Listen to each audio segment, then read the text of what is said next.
Hey, what's up, everybody? Welcome to the Possibility Mindset Podcast. I'm Devin Henderson. I'm your host, and I believe that something greater is always possible for you. All right, we've got an exciting guest here with us today, but before I formally introduce Elizabeth here, just if you're listening and you want the full experience, go to YouTube, because we do get animated with our faces. We speakers tend to get into this, and so it's kind of fun to watch us in action. You know what I'm saying?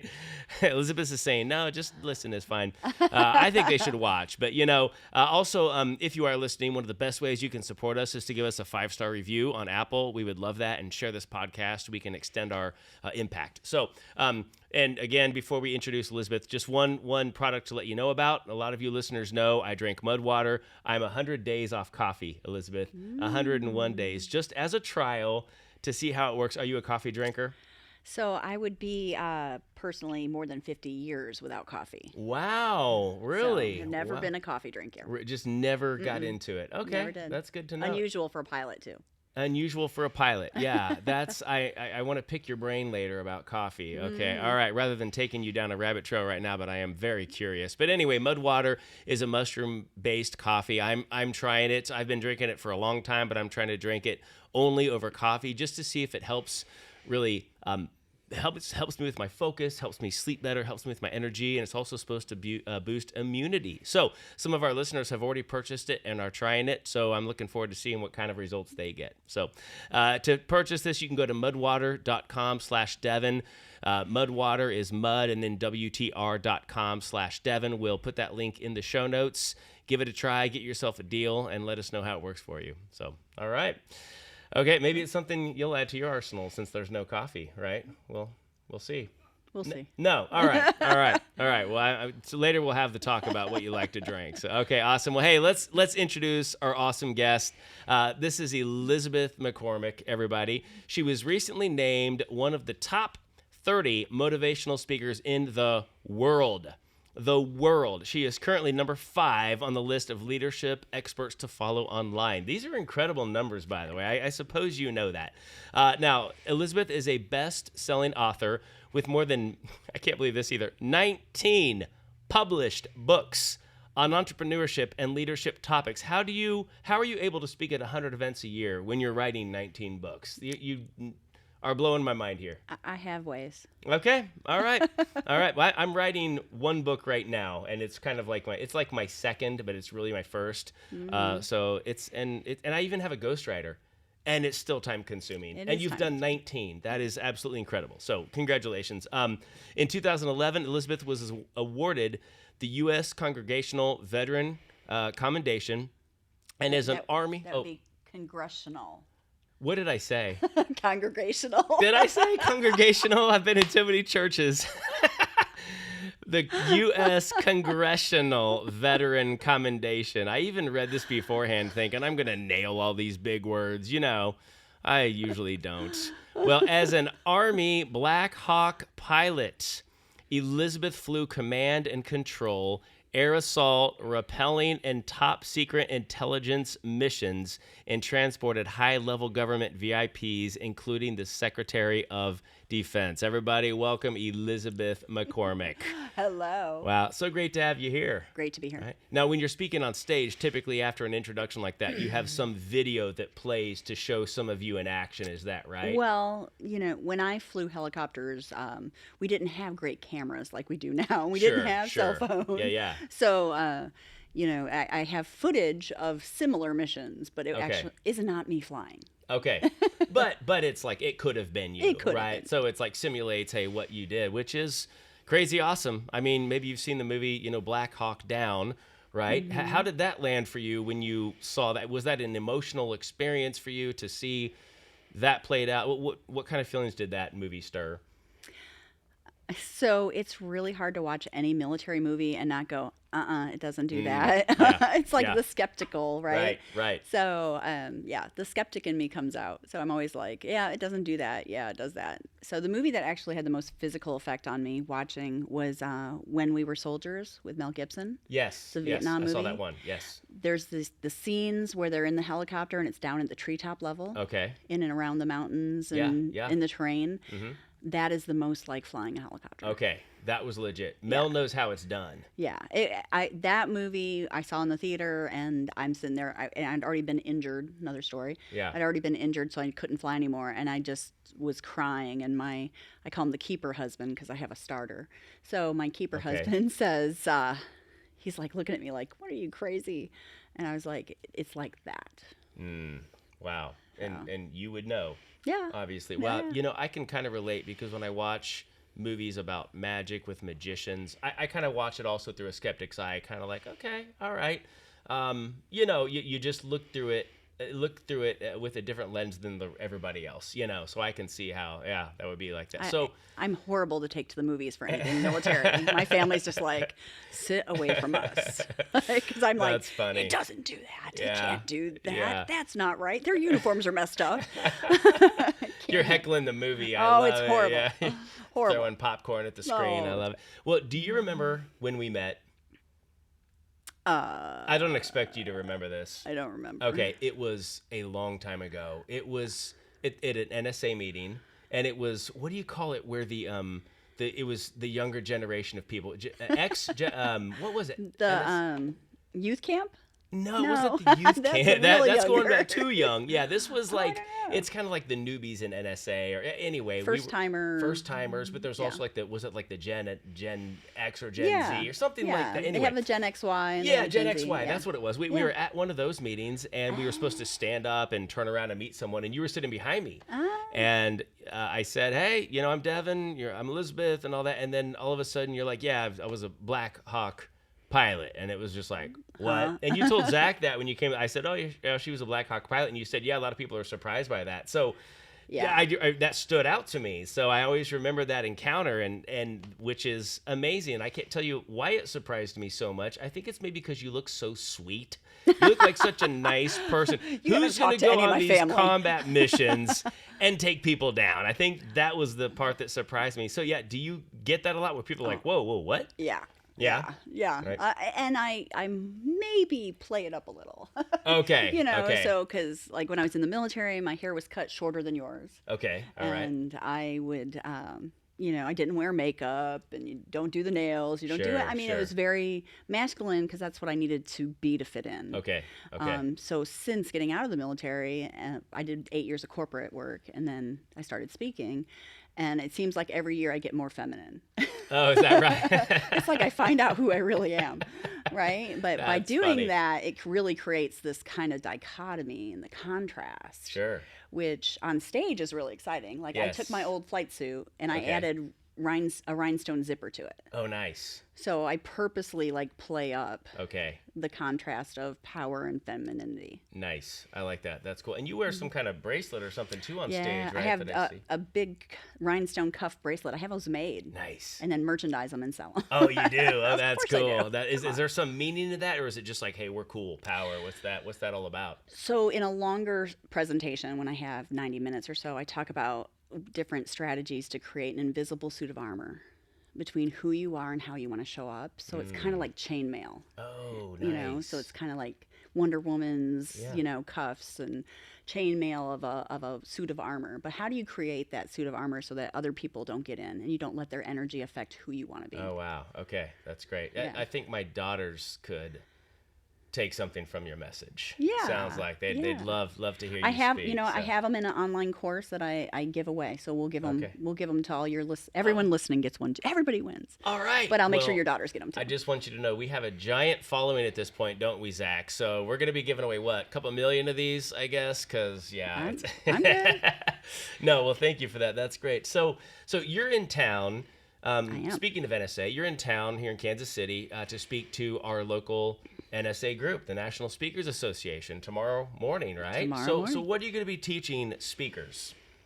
So tomorrow morning, I will be doing bits and pieces of my keynote that gets me booked at 100 plus events a year. That's a lot. Yeah, it is. That's amazing. I did 100. Do you love speaking that many? I do. I did 153 one year. Wow. Not 2013 was like my tipping point year, and all these requests were coming in, and I went to my keeper husband. I went to the keeper husband and I said, if I take all these, I'm going to be traveling from one event to the next event to the next event. And he's like, well, we've never had this. It's never been that busy. Right. He's like, why don't we take them and see what fit, as many that can fit, and see how it is.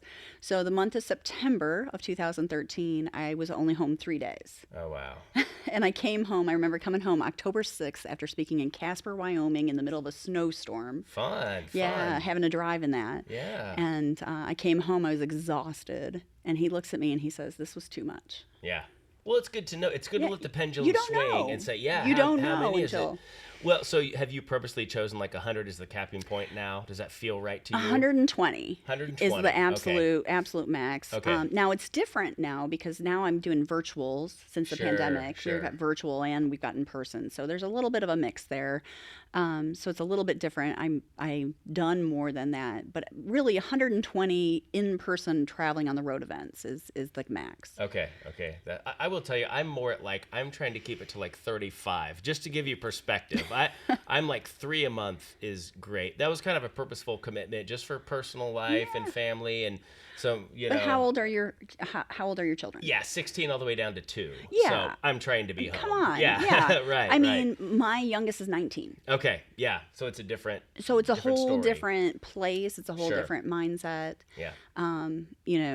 My husband loves and appreciates me more when I'm gone. Sure. So I can relate to that. Yes. So I come home, there's flowers and a card. We miss you. It's like, I like that. Yeah, that's great. So these speakers tomorrow, listening to you talk, you're just going to talk shop with speakers. Hey, here's how you get booked. Here's how you stand out in the marketplace. Here's how you can elevate your speech for more impact. I mean, are these the kind of ideas you're covering? I will. What I'm really going to do is I'm going to do a little bit of I'll do my introduction. I have an introduction video and a walk-in music and the whole impressive intro. Give them that. This is experience. What it can be, right? Yeah. And then I'm going to say, look at what are all the strategies? Okay. What did you notice that you want to do in your business? And actually, I'm going to have them tell me. I have my list of things we're going to cover. If they don't bring something up, I'm bringing it up. Okay, nice. But I want them to kind of experience it. So it's super interactive. Sure. And they're going to tell me the things they see. And we're going to do that 4 different times with different vignettes from my main keynote speech. And then I'm going to talk about energy and how being on stage is a responsibility. Okay. So with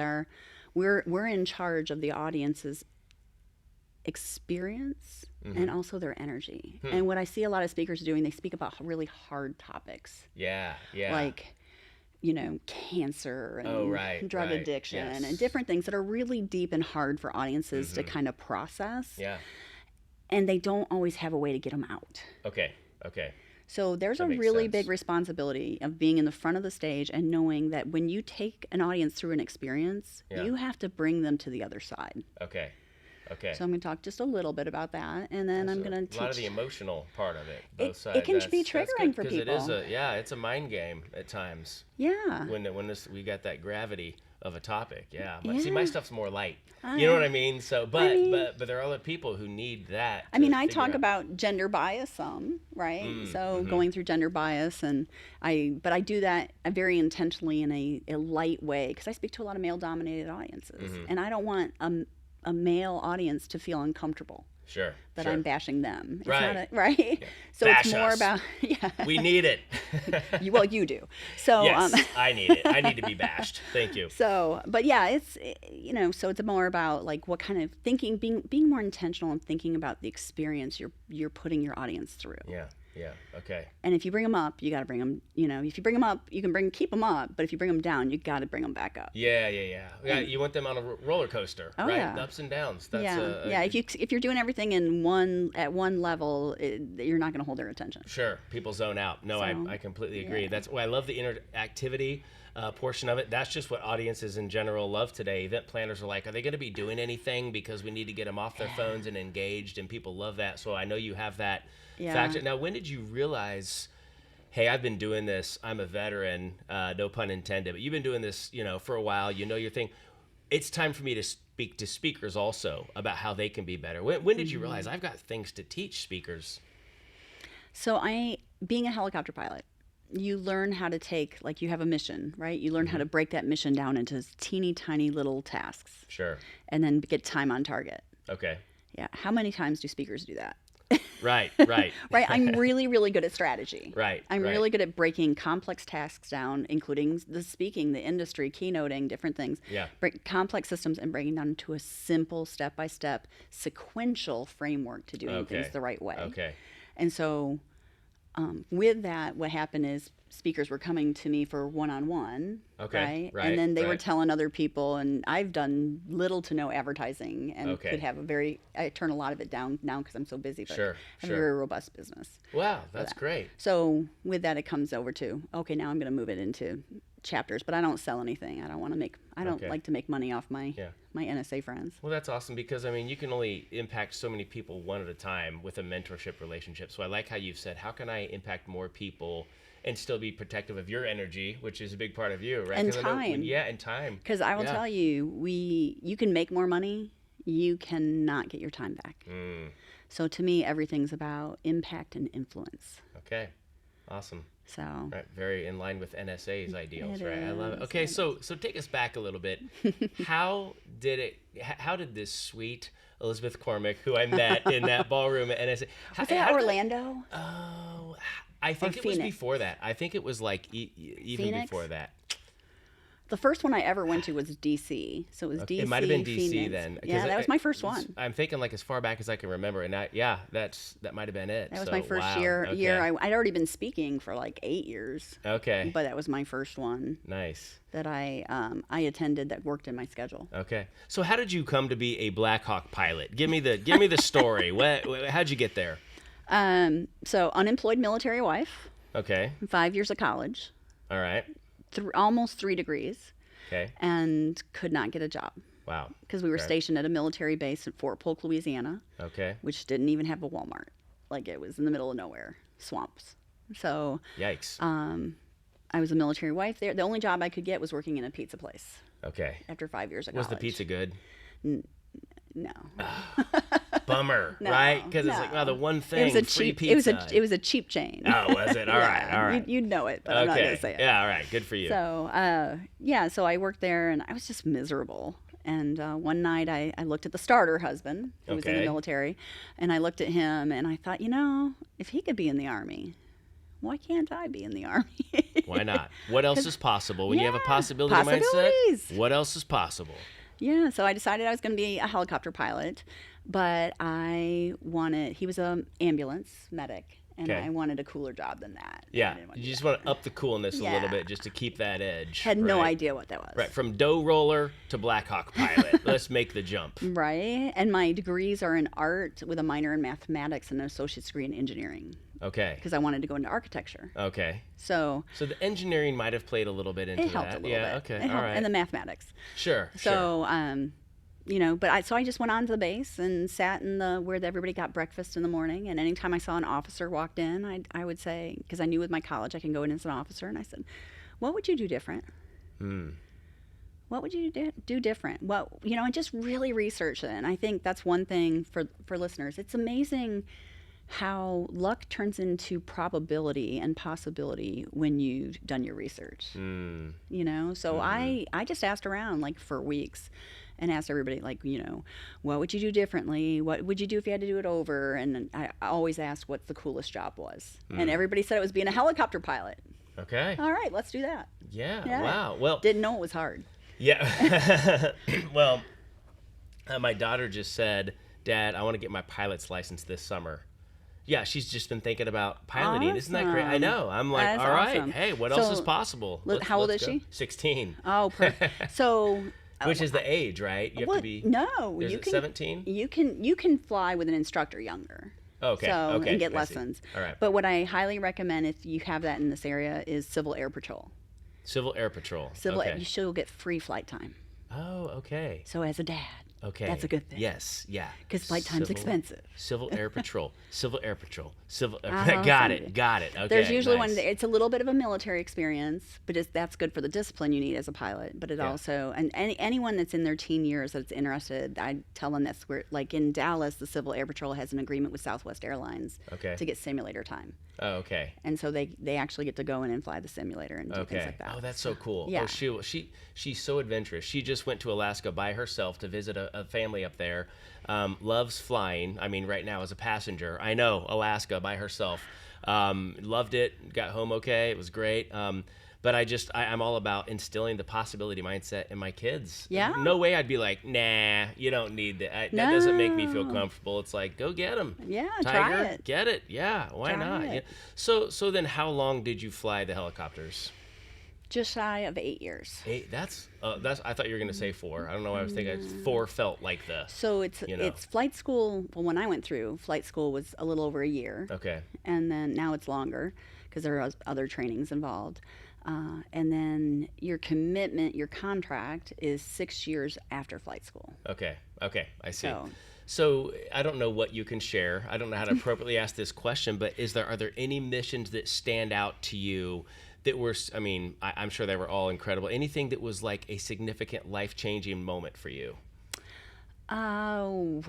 So probably the most life-changing moment that helped me be more aware and present of who I am and how I show up on a daily basis was when I got out of the aircraft. We were doing snow qualifications under night vision goggles. Wow. Okay. So that's blinding snow, like a blizzard. Okay. Yeah. So it was at Fort Drum, New York, and the first snowfall of every year, we would have to fly with an instructor pilot. Okay.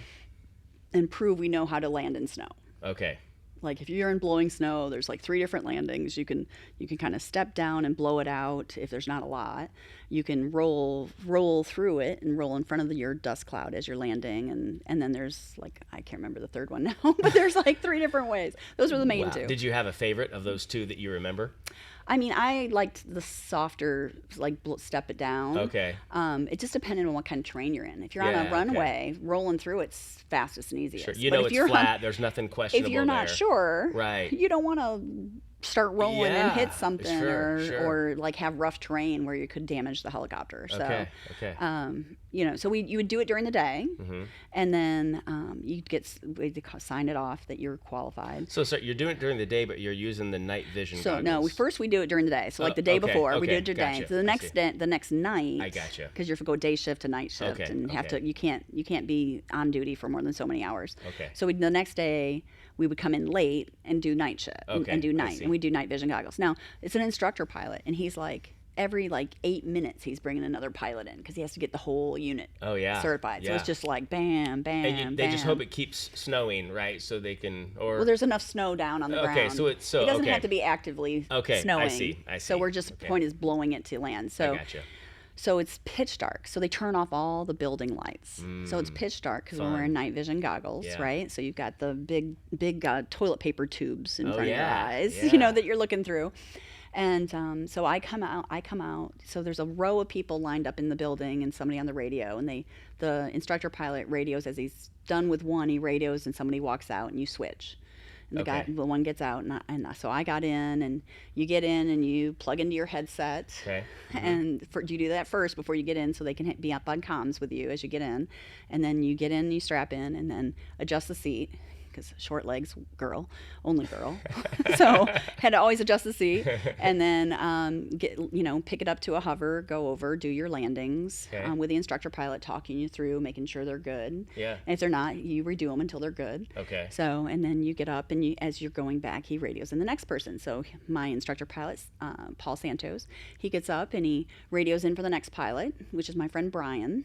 So Brian comes walking out of the hangar. And I get out, and the last thing you do is unplug from your radio. Okay. So I get out, he gets in, plugs in the radio, gets in. We make sure the door is shut. I start walking away as he's adjusting the seat. He come up to and hover. They move over. It's not too far. It's between the runways where it's like snow, where the snow is built up between the runways. Yeah. Come up to a hover, go over to by the runway, and I'm walking away. Now, pitch dark, can't hear anything. I'm walking away, and as I'm walking away, all I hear is vroom, and then pieces of debris are flying by me.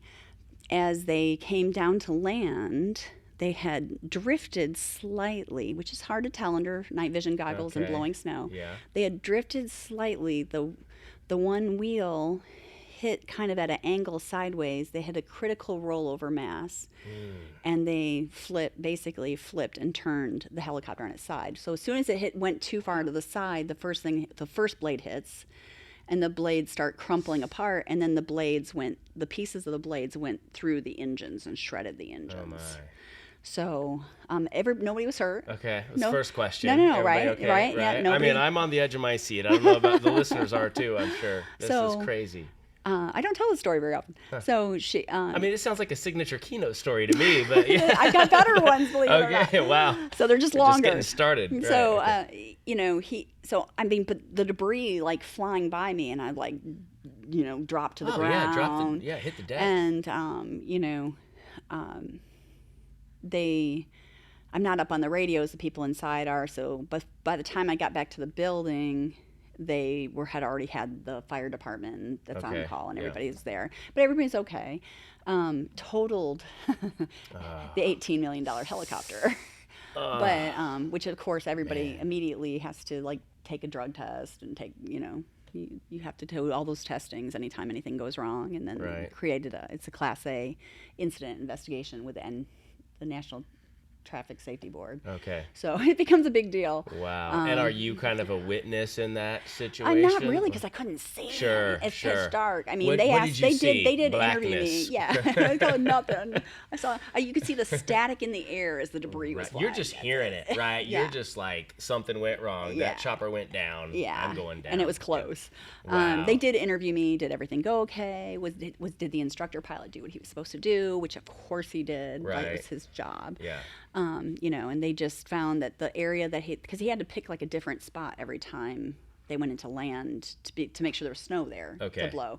So the spot he picked just wasn't really level, and it just happened to shift over and slide. It ended up being categorized as pilot error, which is bad, right? But it wasn't mechanical. It wasn't anything else. Right. But so what's the lesson there? I mean, you talked about it helps you show up differently. This close, right? It could have been me. It was this right. close. I mean, they interviewed me, but everything, what would you have done different?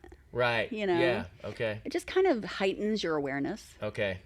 It's a rude awakening that, whoa, this is like, you get used to it. You get into you're complacent it feels routine, a little bit. Complacent, and it's a wake up call to, oh wow, these things happen. Ooh, right? it could happen. So if this is just the tip of the iceberg for the adventures, and I know you said the other stories are longer, are there any other experiences that you'd want to share that have taught you some of the big life lessons that maybe say you share with your audiences? Oh, so many.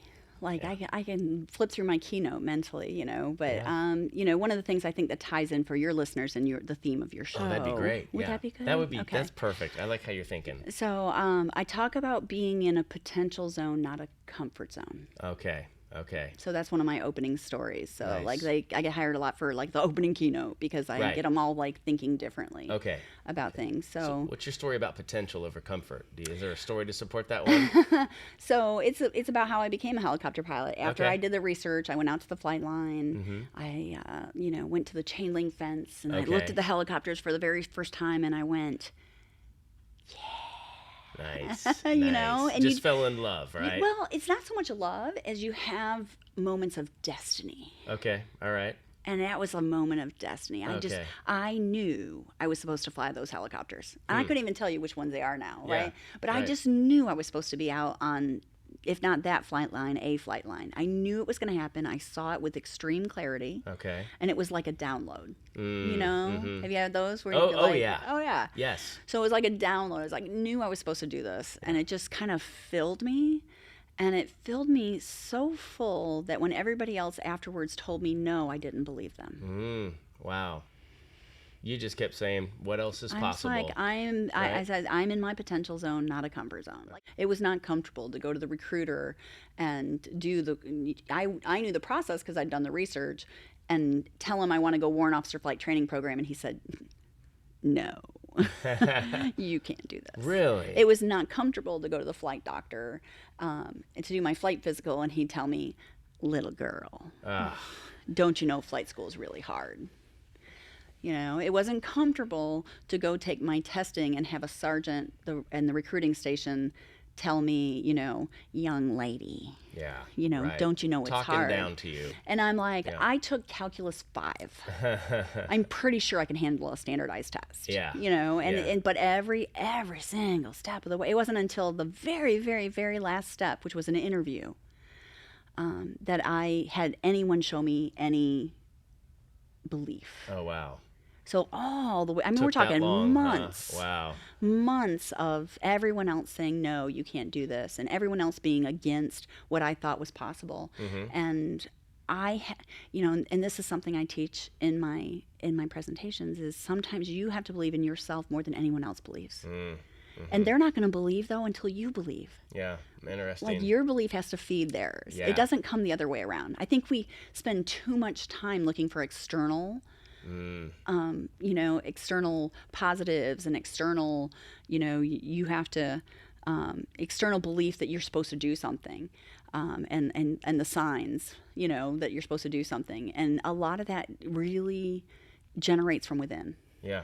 Well, so the listeners who are trying to make, whether it's a small shift or a big shift in their life or in their work, how do they persevere if they keep hearing, no, not for you, you can't do it? How, in the moment, like, because in that, when you're feeling like, because there might have been times of discouragement for you, or where you're like, are they right? Should I just give up? Should I quit? How do you keep going? My biggest discouragement was when I was actually in flight school. So I'd gone through basic training, candidate school. Now I'm finally in flight school. Yeah. And my flight instructor didn't believe women should fly. Ooh. And I was the only woman in the class. Not just my class. I was the only woman for the 5 classes ahead of mine and the 6 classes out. I mean, out of 12 classes, 20 students, 240 pilots, I was the only woman. Wow. And he tried to fail me because of gender bias. Wow. So how do you show up when someone screams at you every day, when they try to fail you, when they look for everything that's wrong and tells you nothing is right? Like that level of negativity and everything. And what I realized is, again, you have to believe in you more than anybody else. And you have to, sometimes it almost becomes like a single-minded focus where you just filter everything else out and you just show up when others would quit. They wanted me to quit. Yeah. Right. They wanted me to quit. I refused to quit. I showed up every single day, gave the best I had in the moments I'm in. And sometimes that's all we can do. Believe in yourself. Give it your all. Don't quit, and just show up. Over Keep and over showing again. up. Show up. I just spoke for a big technology company, and maybe 10% women. Okay. And I spoke to the men too. I mean, it was a big audience, and I had women coming up to me after. I mean, shockingly, number of women coming up to me after saying, "I'm not heard. What do I do?" I said, "You keep showing up." There you go. You keep showing up, because when you just keep showing up consistently, doing your best, eventually they have to see you and have to listen and realize you're not going anywhere. Yeah. Hear that, girls? Talking to my daughters. Listen to this. Keep showing up. Don't go anywhere. Yeah, just do your best. Stay focused. I love that. Best. That's great. Thank you so much for that wisdom. So, so then obviously, you went from the piloting to like the entrepreneurial, the corporate world. What was that like for, what'd you say, was that also an 8-year period? Yeah. Before you started speaking, it was like right? 8 so, and 8. Yeah. I'm more than 8 speaking now. I'm at 14, so I'm okay. Good. Stop doing math. Stop doing math. No math here. So how did your Army pilot principles translate to the workplace? Not very well. Okay. All right. So, you only fly 2 or 3 days a week. Okay. All So right. the other days you're expected to have a job. You're actually Okay. evaluated on how you do that job, because you're expected to be an excellent pilot. Okay. So my other job was logistics, contract negotiation, property management, inventory management. I see. Things like that. So at my last assignment, at least in Germany, and import export, things like that. So when I got out of the military, that's what I got a job in, is a warehouse manufacturer doing inventory management, import export, Okay. logistics, supply chain. Yeah. Was that a hard transition to? I know you were working while you were piloting, but when you went completely away from the piloting, did you miss it? Was it hard to be? It was hard, right? I still miss flying every day, but I was injured. Okay. So that's a whole nother long story. I was injured while my unit was stationed in Kosovo. We were deployed in Kosovo. doing UNT is that skiing. story appropriate for now? I know it's probably a long story, but I know long. I know the listeners are going, what? Wait, because you're Buy the book. No, I mean, yeah, because I know that you let's see, there was something you received the congressional, not congregational, veteran commendation for your service to the country and community as a disabled veteran. So could you just give us anything you want to know about that, or you want to know about I'm injured? There's two different things. I know. Okay, all right. Well, tell us about the injury. We could lose the whole first. afternoon here, you know. I know. Tell us about the injury first. I promise Okay. I won't keep you here all day, but I am super curious. What happened? Negligent medical care. Okay. Shouldn't have happened. Okay. Blessings in disguise for me. I was a single parent, and the unit after September 11th, the unit I was with went to Afghanistan. So it ended up being a blessing in disguise. At the time, you don't know that. Sure. At the time, it was devastating. Sure. Because I have inner ear eustachian tube damage that would cause me to never fly again. I see. So because I received negligent medical care. Okay. So even though it was a blessing in disguise, it was still hard to leave Oh my that gosh. world. Horrible. Right. Okay. Horrible, devastating, depressive incident. How do you make it through those times, right? Because this is a different kind of a challenge. I was a single right? parent. My daughter, who's now, we won't tell, no, never mind. So she was 5. Okay. So, sometimes if you can't show up for yourself, you show up for your kids, right? Yeah. There's a new purpose. Yeah. You're living outside yourself at that point. Totally. Right? Yeah. So I needed to find a job, right? Okay. And I needed to provide a living for her because it was just her and I. Right. So, so I, put out all these resumes on this new website back then called monster.com. Okay. All right. I sent out my resumes and I got a call back Nice. for a job, and then I came back and it was for a warehouse in a bad part of Dallas. Okay. And I'm doing inventory management in a union, tough warehouse, tough guys. But they felt like I could handle it, and they wouldn't give me too much crap because I was military and woman. They just felt like. So you finally get respect. I got some respect. I did. I was there almost 5 years. Worked my way up from an inventory accountant to being over purchasing and part of the warehouse. Even the union employees reported to me, and worked my way up pretty well. Got headhunted to another company. All right. Did less than a year at that company. I found out they were hiring illegals and falsifying documentation. Okay. And a lot of them reported to me in the warehouse. So back, I don't know what it is now, but back then that meant I could go to jail. So I was like, no way. Yeah. So I started gently, quietly looking for another job, and one of those job interviews called and asked for a reference. Okay. And I came back into the office, and all my stuff was packed up and outside the building. Oh wow. Okay. So I was like, oh, alrighty then. So then what happened after that? So after that, I got real with my job search, because at this point I wasn't a single parent, but I just didn't know there was anything else. Okay. So I did a real quick, where you customize the resume and the cover letter for every single job you apply for. Okay. And within 2 days, I had 2 calls and 2 Wow. jobs, and I had Nice. 2 interviews within a day of each other, 2 offers within a day of each other, and both decent jobs. So I took the one closer to the house. It seemed to have the other one was government. I was kind of tired of government work. So I took one in manufacturing about 5 minutes from my house, and was international contract negotiator. Oh, okay. All right.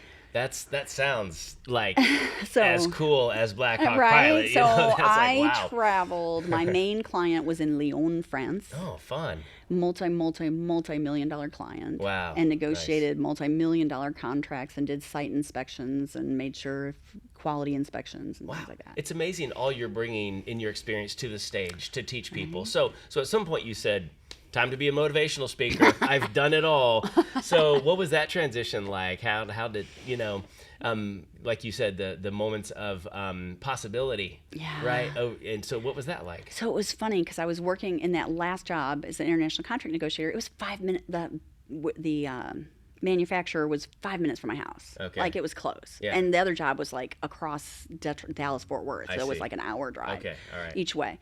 So suddenly I'm like 5 minutes from my house. I got involved in my kids' PTA, and Oh, I got cool. involved in, the community some, and they Yeah. found out I was a helicopter pilot. Okay. Which I didn't really advertise. Yeah. But they found out about it, and they were like, "Hey, will you come speak to the career day for the kids? Will you come speak to our youth There you program? Will you go. come?" And then it became the Boy Scouts, then it was the Yeah. Girl Scouts, then it was the the youth church groups. Then it was, and it just kind of I organically spread out. And I was saying no to a lot because I traveled and was busy. Yeah. So I said no to a lot, but I said yes when I could. And then one day my phone rang, and it was for a business luncheon. Oh. Yeah, stepping it up a notch, right? Right, okay. and I was booked. I was busy, so right. I turned them down. You were speaking for the Boy Scouts that day, right? Well, I was booked in my corporate job, but I just always said I was booked. It was none of their business why I was booked. Yeah. So I just said, I'm sorry, I'm booked. And I say I'm booked when I have a hair appointment. I'm like, I'm booked, I'm busy. I'm sorry. That's important. It is. So I get you. So I said, no, I'm booked, and they're like, well, we'll pay you, and I'm like, wait. I could get paid? Like, I've been doing this for free all this time, and I could get paid. And it had just never dawned on you. I mean, like, I knew world, like right? Zig Ziglar and John Maxwell and like the biggies, but I had no idea was anything in between. Sure. So how much did you get paid for your first gig? $500. $500, and since for then a 45-minute lunch. That's good for a first one. I think my first birthday party ever was like $20. Hey, and she's doubled her fee since then. Is that right? That's a Mark Mayfield joke. I think he made $70 on his first gig. He's like, I've doubled my fee since then. So yeah. Wow, but I'd have to have a calculator to figure out. Sure, I get it. No, I know. So let's see, the tech company. You want to know? Yeah. So the tech company gig that I just did this last weekend. Tell us. Was $25,000. There you go. All right. So a little more than 500. Now you want to become a motivational 14 speaker, years. Right? 14 years of doing a lot of Rotary clubs, chicken Zach's dinners. jaw just dropped. He's like, what? Yeah.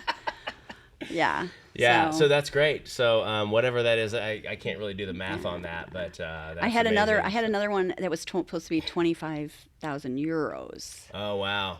So which would have been not like with the exchange rate depending, but would have been a little more. There you go. For a big pharmaceutical company, we would all recognize. Yeah, nice. But they couldn't get the paperwork together fast enough. And I was going on vacation. I didn't want to mess with it on vacation, so I withdrew from it. I said no. You know what? Keep me in mind for the next one. Let's plan ahead more. There you go. And the company, it was a management company, event management company that was booking me in Europe. They really respected me. Mm-hmm. I think they respected me more. Yeah. Because I withdrew and said, no, let's do it right. Yeah. Than doing it all last minute. That's great. Yeah. So she was like, we'll definitely be working with you in the future. That's awesome. There you go. So, it's nice that you're at the place where you can kind of, not stress about every call that's coming in. Yeah. You get used to it, don't you? It's not like, that's great. Like if you're listening and you're like, wow, I'm going to be a motivational speaker next week. Like, I did. It's a climb. I did 100 Rotary clubs. In fact, in my first 18 months that I decided after I got laid off from that job, I did 163 Rotary clubs in 18 months. Wow. Just to polish the content. Yep. Just to know what to do when the AV, just to build confidence, the delivery. Well, that's one thing too, when people come to me and say, how do you get started? I'm like, look up your local Rotary, Kiwanis clubs, Lions clubs, because they're always looking for a cost-effective solution for like an after-lunch speaker. You know what I mean? Cost-effective equals free. Pretty much, yeah. And that's where you can polish. You need a place to be kind of like bad, Yeah. So it's you're never good the first time. Yeah, no. So that's great. So your book, right? The Pilot Method, the 5 elemental truths to leading yourself in life.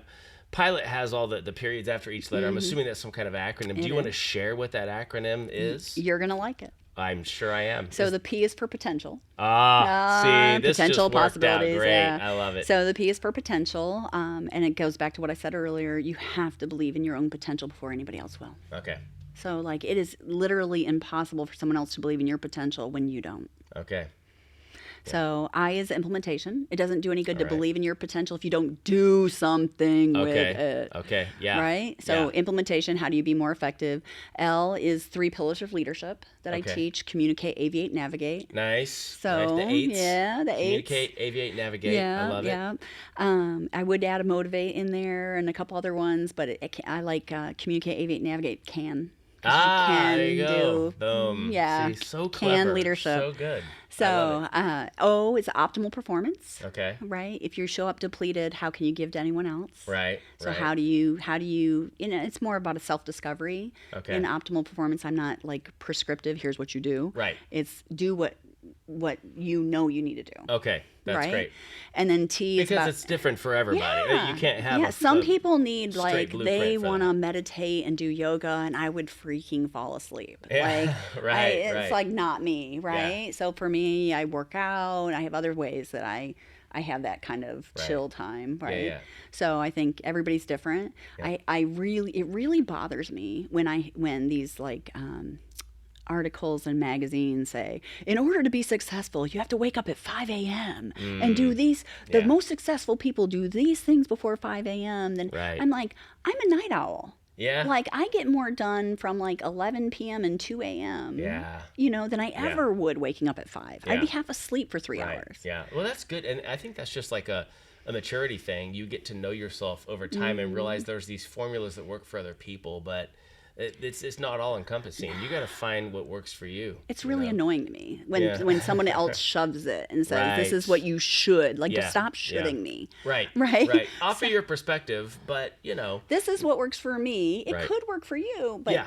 like I think everybody has their own like key times a day where you're most productive. Oh, Right? totally. Mine So- is in the morning. Mine's Yeah? like the 8 to noon. It's that coffee. Well, it used to be. Now I'm trying to make it the mudwater.com There you go. /Devin. So for me, my most optimal time is like from 11 to 2. Okay. That's like when I'm just on fire, Yeah. right? So like I very rarely will schedule a lunch meeting or a lunch Oh, day yeah, sure. because I need to be working during that time. Okay, gotcha. See, I'm more, yeah, that's interesting. Early afternoon is when I start to, I need like a nap or I need to get out and go for a run or something. So that's interesting. Yeah, And like I'm 4 or jealous of 5 that. o'clock, I could take a nap. Okay, all right. So it's just a yeah. little later, but then Yeah. I'm up until 1 or 2 a.m. Sure. usually most days. Yeah.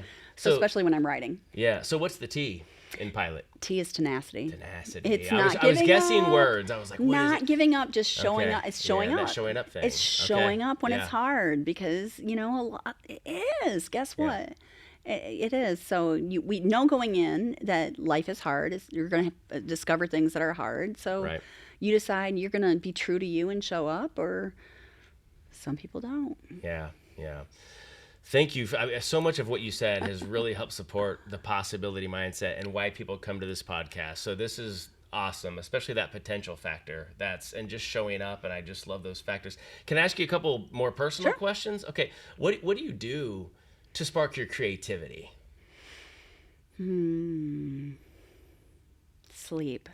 Okay, it's a good one. No, it is. Yeah. Because when you aren't sleeping good, Yeah. it doesn't flow. Yeah. Right? Do you ever have trouble turning your brain off? Oh. Yeah. See, that's me All the time. too. Yeah. But if you can get to sleep, then you're getting that rest to Yeah. wake up fresh and it's good. It's Yeah. going. What about it like a day off? Like you're away from family, you're away from friends, you're not gigging, you're not like. What's a perfect day look like for Elizabeth McCormick? So I would work out, not early in the morning, like 10 a.m. Okay. I'd work out, like get some sunshine. Mm-hmm. So whether if it's nice enough, just sit in the sun and read, or get some sunshine. I'm a big You live believer- in Dallas, I right? live in so Dallas. good opportunities We get to more catch sun. some rays Yeah, down there. Yeah, we get some yeah. sun. And then I would, do some reading or research or, stimulate my brain. Okay. Nice. So- Get the wheels turning. Mm-hmm. Yeah, it's funny how other ideas can, help you with So- your own idea. Even if they're sometimes like barely related, it can just trigger some little thing Exactly. that, I get that. And here's the biggest thing with that. And this is not so much how I became creative, but how I become productive in creativity. Okay. Ooh, that's good. That is good. Is whenever I'm reading a book, I have a notepad or a journal next to me, and I'm writing the stimulus. Okay. My thoughts, my ideas, what I want to do, different things. That's great. Not necessarily what's written over here in Sure. the book. And when Sure. I am like watching another speaker, I put a line in the middle of the page, and the left side is what they say, and the right side are my thoughts. Nice. So I always separate out my thoughts from what somebody else says, so I can protect their intellectual property and mine. So smart, so respectful. That's great. That's awesome. So you don't have to dig through it later and think, where did this come from? Or right? Did they say this, or did I think this? Yeah. I mean, that's important to differentiate. Yeah. So and then I can just go through and I just look through the right column, and then if I need to recall where it came from, I look at the left column. Okay. So I love that. So you're not in your ideal day. You work out. You read a little bit. You learn. What would you top it off with? Are you a movie watcher? Do you take walks? What do you get out, and what brings you to life? I would eat. Eat. Hey, right here. Yes. What's your favorite kind of food? Everything. So, which is why I work out to eat. There you go. I don't work out to work out. I work out to eat. I love to eat. I think that is a great intention. What was it? That's it was awesome. like Miss America or Miss World Universe or something. It shows up every once in a while in the viral video stuff, and it's like the best answer of a pageant contestant ever. And they're like, "What would you do when the pageant world's over? What will you do different?" She's like, "I would eat everything." That's awesome. That's funny. I was like, "Yes, my there you friend." go. A woman after your own heart. Do, That's but I had, awesome. Somebody told me something, and it's not popular. Please, no, don't shoot the messenger. It's not me. But a bureau agent told me this when I first got started. Okay. And I had recently had my youngest child, so I was struggling with the little baby weight, right? Okay. And I was just starting off pretty much. And she said, no one wants to hire a fat motivational speaker. Would definitely not be politically correct to say nowadays. Right. But it's something that really stuck with me because I was like, you know what? That's kind of right. Like, right? If you can't motivate yourself, right? I mean, obviously there's health issues. Please. Obviously there's health issues. No, we understand what you're saying. Yeah. It was came from somebody else back to at the me. time that made you think, not in a judgmental way, but just made you go. And honestly, I need to be more healthy. Well, and to go I beyond need to that, take care of myself. Yeah, and there's that, and then there's also certain things you can't see behind the scenes emotionally. That you're like, well, I wouldn't want that person speaking to me because of where they're coming from, whether it's something that tips you off about their appearance or their attitude or their character. You always have to be thinking about, if we're going to be motivational speakers, we really do need to be intentional about a really well-balanced How life. Are we showing up? How are we showing up in every way? So I understand what you're saying. It was jarring at the time because I felt like it was super judgmental. Sure. And, I have friends that have thyroid issues and other things and health issues, and I was like, ooh, and she's like, Yeah. But you got to read between the lines there and realize it was well intentioned and didn't. Yeah, no, I get it. No, I'm with you. It was like, wow, I didn't really, you think about your content and you think about your delivery and you might think about what you wear and polishing your shoes if you wear dressy shoes. There's certain things like that. You look at me and you're like, Tennis not shoes. those. Well, not those. But you just think about. You think about certain things, you might not think about things like that. Sure. So, and it's not about it's not about a status thing. It's about, you don't want the way you look or behave to distract from this awesome impact that you want to make. It's like, it's even can go to the extreme of, you look too good up there. And it's like, well, that person's it's not like relatable. Got too much bling or whatever's going on that it's like, it can be not connect. relatable. Yeah, so there's a balance there between is. sloppy and too good, so wow. And tomorrow when I speak to the speakers, I'll, it's not one thing, it's everything. And I think, and the other piece I say a lot is perception is reality. Their perception. Okay, right. Is their reality. Yeah. So how are you showing up on video? How are you showing up on a podcast? How do you show up in all the things that you do? And it kind of forces you, kind of like that helicopter crashing as I was walking away. It forces you to be more aware. Sure. Well, let me say you have shown up very well today, and I appreciate you being here. So I felt lucky. We're honored to have you on the podcast because I know when you come into town like this, there's a lot going on, and it's a tight schedule. So thank you so much for coming by. I do have two last questions, if that's all right. Okay, before I ask those questions, remember one more time, try Mudwater. Just give it a shot. It might be for you. Mudwater.com/Devin. Look for that in the show notes. Follow us on YouTube, share this podcast, 5-star review. We appreciate any of that, all the comments. It really goes a long way and helps us get more traction so we can have a bigger impact. I want people to hear this message from Elizabeth, so you can help us make that happen. All right. So 2 last things. Your website, I know, is, I got it right here, pilotspeaker.com. Pilotspeaker.com. Is that the best way for them to get a hold of you? That's my first question. Really, Pilot Speaker on any social media platform. Oh, okay. All right. So anywhere. But can I give a gift to everyone? Please. Okay. Yeah, that'd be great. So, those confidence boosting strategies I mentioned earlier for your daughter, I want to give to all the listeners. Nice. And you can find those at soar, SOAR, yourlife.com. Great. So, Soar Your Life. Would you make a note of that for me, please? soaryourlife.com. Thank you for that free gift for the listeners. Yeah. I know you all appreciate that. And you can connect with her at pilotspeaker.com or Pilot Speaker on social media and let her know how much you appreciate that. So that's great. That. Okay, then last question. One last piece of advice for my daughters. Anything goes. No matter what you do in life, you have to fly. First, lead yourself. Boom. That's great. Thank you so much. I love it. Everybody, Elizabeth McCormick, thank you for your service. My honor. We appreciate that. And we're going to close with our catchphrase, something that really embraces the possibility mindset. We ask the question, what else is possible? So I'm going to say what else, and then I'll have you say is possible. Okay. Pretty easy. All You right. ready? Got it. Okay. All right. Thank you so much for joining us. And remember to never stop asking the question, what else Is possible. See you next time.